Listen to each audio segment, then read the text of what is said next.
I read the story of a Houston, Texas man who was as nasty and as rough and as cantankerous as he could be. He had played professional football for some time. He was wild, he was rebellious, he was as tough as nails. One of the things that he most liked to do was to race his speedboat around the shores of Galveston in the dead of night. During one of those nocturnal escapades, while going full speed, this belligerent young man collided with a shallow reef and overturned his boat. The only thing he had to hold on to was a rock coated with razor-sharp barnacles.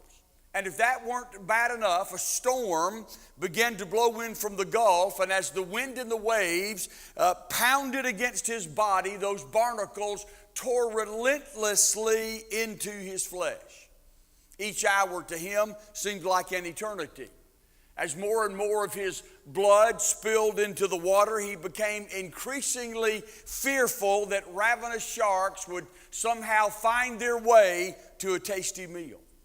Completely distraught, he lifted his eyes toward heaven and prayed, "Oh God, if you will please deliver me from this, I will serve you the rest of my life.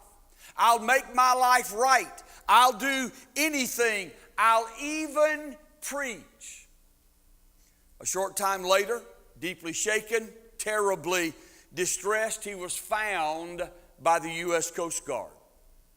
However, within a week, this Houston man had forgotten all about the vow he made while stranded in those terrible waters.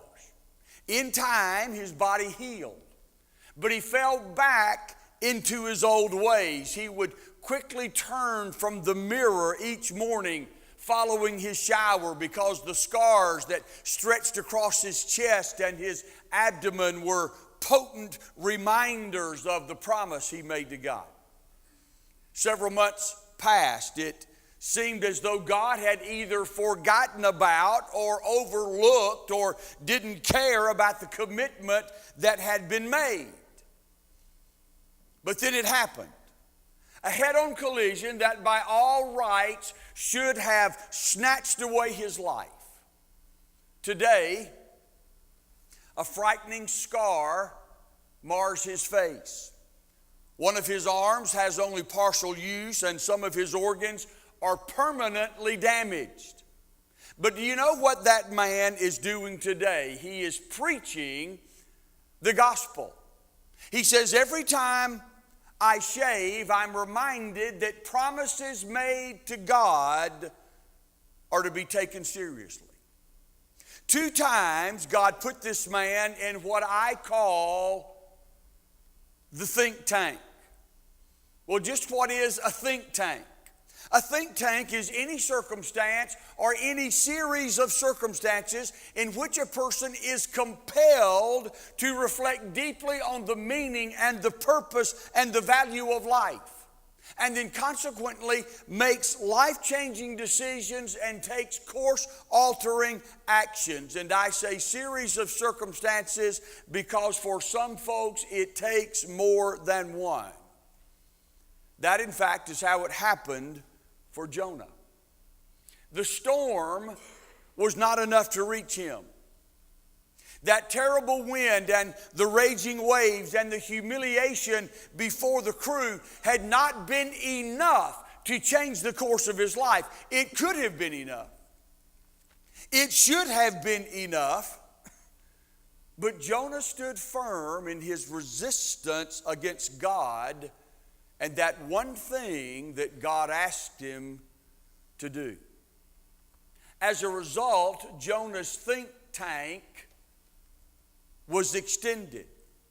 Session 1 did not get it done. So session 2 followed right on the heels of session 1. Jonah refused to bend to God's will on the deck of that ship. So God sent him to the depths of what seemed to be death itself. Notice the last half of verse 2 in chapter 2. I cried for help from the depth of Sheol. The Amplified Bible says it like this: out of the belly of hell I cried.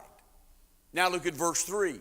You cast me into the deep, into the heart of the seas, and the current engulfed me. All your breakers and billows passed over me. Look at verse 5.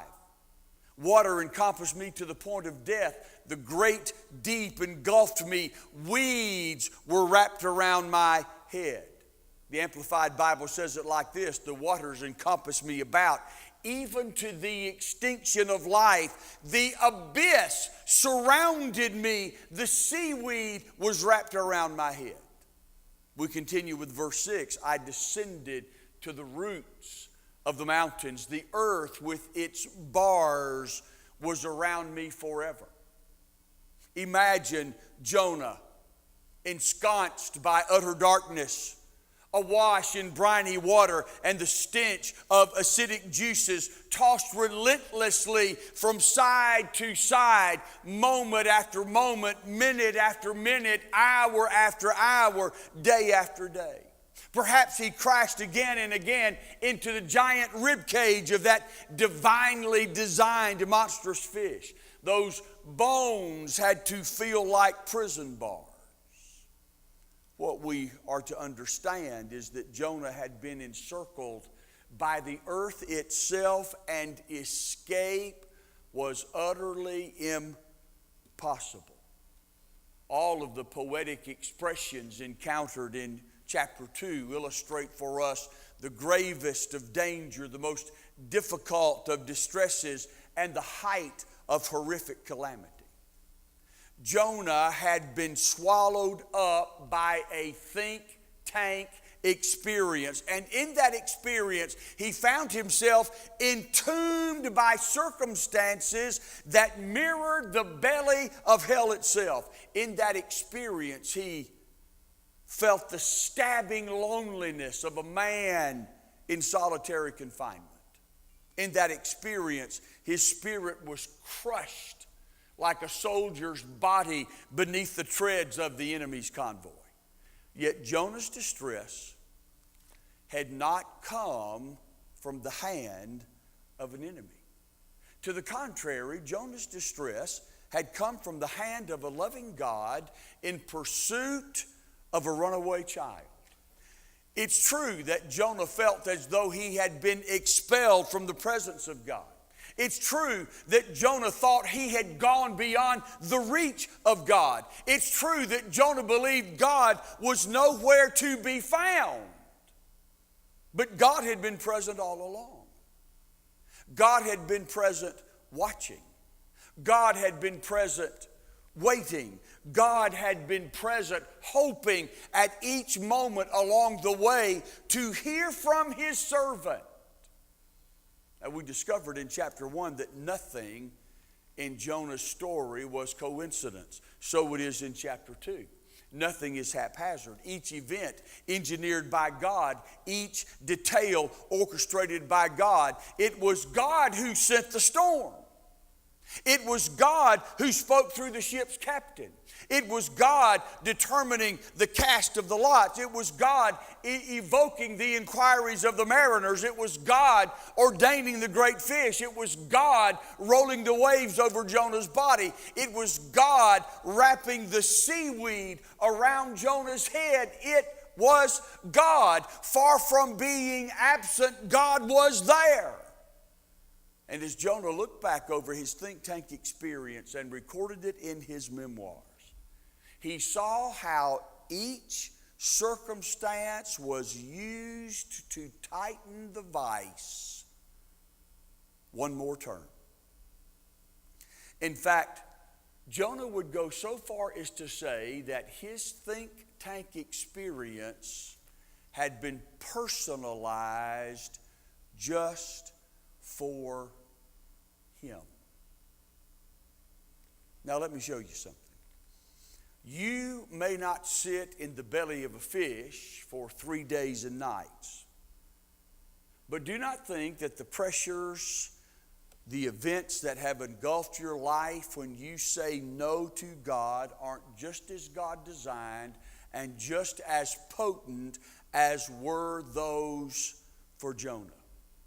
If anything is true about God, it is true that God is intricately and intimately involved in the life of His children. He knows you. He knows me. He knows precisely what it will take to bring us around. And what's more, He is prepared to take us as far as we make Him go. Did God know what He was doing with Jonah? Of course He did. Look at verse 2. I called out of my distress to the Lord. The King James Version says it like this: I cried by reason of mine affliction unto the Lord. That word translated distress or affliction was used in the ancient world as a reference to terror that would be experienced at the approach of an overpowering army, or the personal anguish felt when besieged by an enemy, or the intense physical and emotional turmoil of a woman in birth pains. Look at the last line of verse 4. I will look again to your holy temple. Only 3 days prior, Jonah had displayed a remarkable determination to look away from God's temple. Our story had barely begun, and Jonah was trying desperately to separate himself, to flee, to run from God's purposes. Look at verse 7. While I was fainting away, I remembered the Lord. The Amplified Bible says, when my soul fainted upon me, crushing me, I earnestly and seriously remembered the Lord. The words translated fainting away allude not only to physical exhaustion, but to the languishing of the innermost being. The word translated remembered refers to inward deliberation that gives way to appropriate action. Verse 9, I will sacrifice to you with the voice of thanksgiving that which I have vowed I will pay. No thanksgiving in chapter 1. Only grumbling, only complaining, only murmuring. But now, a 380-degree turnaround. I will pay what I have vowed. The word translated pay means to be made complete. It suggests the fulfillment of an agreement so that both parties are at ease. The root from which this word comes actually means peace. P-E-A-C-E. Say that with me. Peace. Listen to this. When a Christian walks away from God, that Christian is not just walking away. See, when a genuine child of God walks away from Him, that child is committing an act of war. Do you think walking away from God will bring peace? Do you? Do you think that doing things your way instead of God's way is going to give you rest? Do you think that simply ignoring what God is asking is going to make everything okay? See, Jonah's story is not merely the story of a man who walked away from God. It is the story of a man who was at war, of a child who was at war with his father. And when you're at war with your father, there is no peace. God will not negotiate. It is His way or it's misery.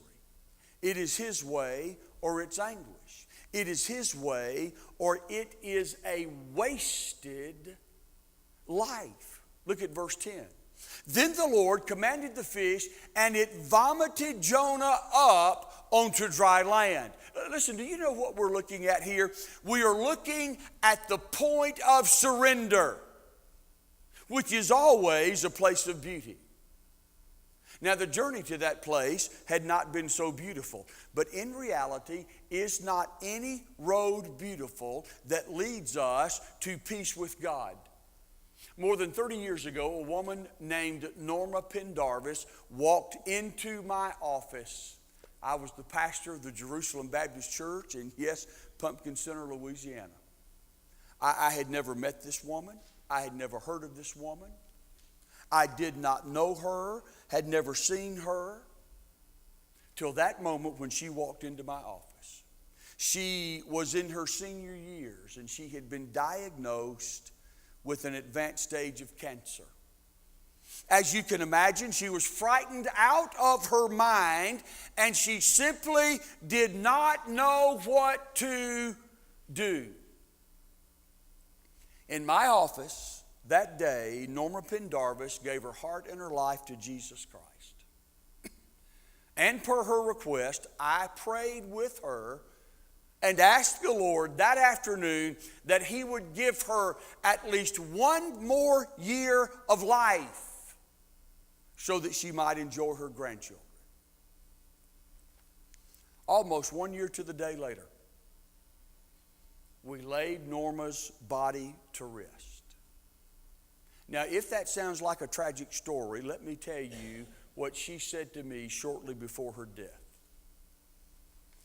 She said, "Pastor, without the cancer, I would never have come to know my Christ." Let me tell you the greater tragedy. The greater tragedy would have been for Norma to possess a life of complete health and yet walk the road away from Christ. In 1976, my wife's first husband was critically burned in an industrial explosion that occurred at the Reynolds aluminum plant in Sheffield, Alabama. It was in the ambulance as Donna rode with him to the burn unit in Birmingham that she gave her heart and life to Jesus Christ.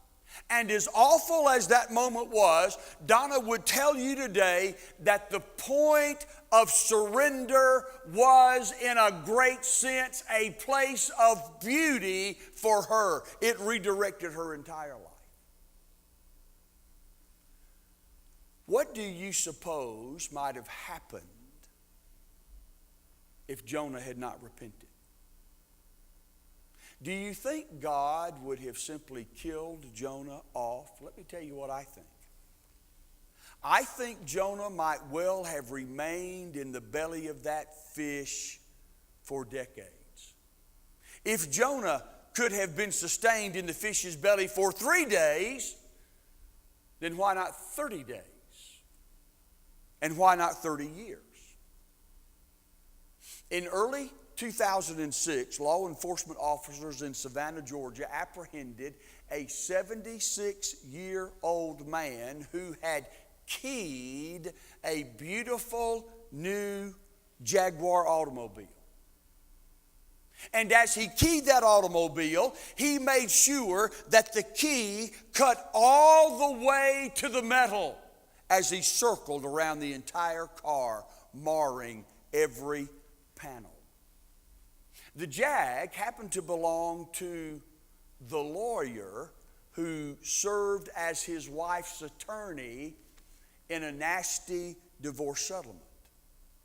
Upon seeing the lawyer in church that morning, this man's anger overwhelmed him, got the best of him. And so he goes out and keys his car. Now here's the kicker. The divorce had occurred 20 years earlier. For 20 years, for 2 decades, this man had stewed in the acidic juices of a marriage breakup. For more than 1/4 of his long life, he had never gotten over the anger that he experienced as the result of his marital demise. 20 years. And he was still there. Are you aware that there are Christians who have been living in anger for years because someone offended them?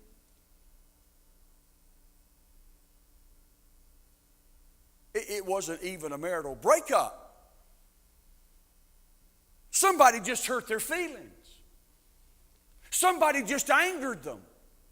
And they have been living for years in that anger instead of offering forgiveness to their offender as Christ offered forgiveness to them. They have chosen to ignore God in this one area, and He has allowed them to boil in the caustic poisons produced by that anger. God is not going to negotiate with any of us. He will not compromise by saying, oh, don't worry about forgiving this one person. Just go on and live your life. I understand. No, that's not what God does. God will allow a wayward child to stay in the belly of that divinely designed fish for years. Is that what you want? Is that really how you want to spend the gift of life that you have left? Not me. Not me. And I hope not you. What is it going to take to get you to the point of surrender? What will it take? Ecclesiastes chapter 6 verse 10 says, man cannot contend with him who is mightier than he. I would imagine that all across America today, even as we worship, there are men and women who name the name of Jesus Christ who are fighting with the Lord. They will not win. And if you are one of them, you will not win. So cease fighting and begin doing things God's way. Would you like to be a winner? You will never be a winner contending against God. The real winners are those who surrender to Him. But you go on. You go on living in the belly of that divinely designed fish till the day you die, if that's what you choose.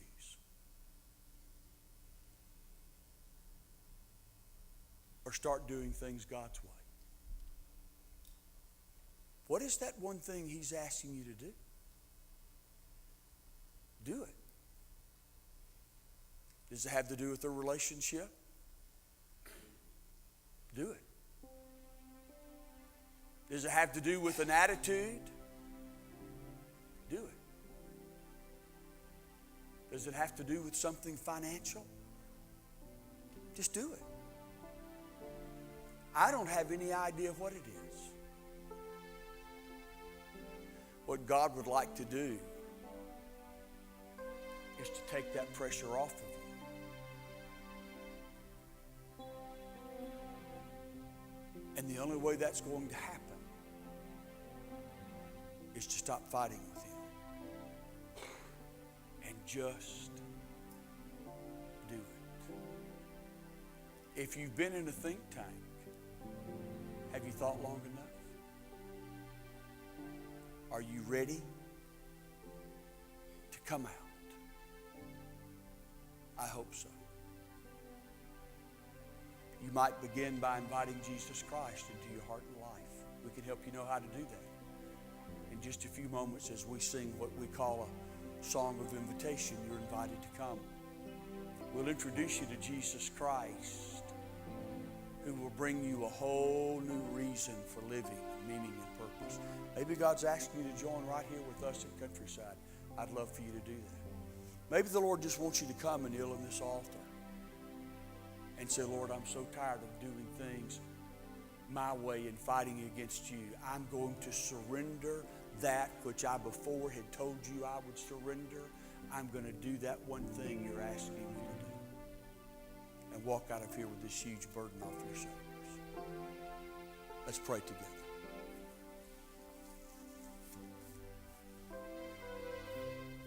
Father, there's nothing that we can do that makes any sense except fall back into your arms and put our life into your hands. Sometimes, Lord, out of your love, you will chase us out into that ocean of life, and you will pursue us even to the depths of that ocean, creating experiences all along the way, calling us towards you. Sometimes we push you as far as did Jonah. Maybe some of us are there right now. But you want to change that. You want things to be different. And I pray for those men and women who are here today, that as they have sensed themselves being pursued and have been awakened to what may be going on in their lives, that they are ready to give it all to you and to start doing things your way today and every day. We give this moment to you. Infuse it with your presence and your power, and with our response. For Christ's sake, in whose name we ask it, He is our pathway to